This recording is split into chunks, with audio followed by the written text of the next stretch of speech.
ನಾನು ಹೆಂಡತಿಗೆ ಸ್ವಲ್ಪ ಶೂಸ್ ನೋಡೋಕ್ಕೆ ಬಂದಿದ್ದೀನಿ, ಇನ್ನೂ ಸಿಗಲಿಲ್ಲ.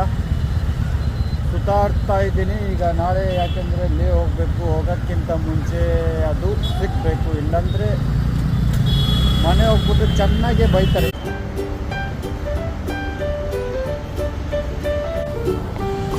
ಇಲ್ಲಿ ಮಾತ್ರ ನೀವು ಯಾರು ಹೋಗಬೇಡಿ, ಯಾಕೆಂದರೆ ಇಲ್ಲಿ ಹೋದರೆ ನಿಮ್ಮ ಲೈಫಲ್ಲಿ ಏನು ಮಾಡೋಕ್ಕಾಗಲ್ಲ. ಬರೀ ಜಗಳ, ಮನೆಯಲ್ಲಿ ಜಗಳ ಮತ್ತು ಫ್ರೆಂಡ್ಸ್ ಜೊತೆ ಜಗಳ, ತುಂಬ ಕಷ್ಟ. ಅದಕ್ಕೆ ಸ್ಪೆಷಲಿ ಯೂತ್ಗಳು, ನೀವು ಎಣ್ಣೆ ಕುಡಿಬಾರ್ದು,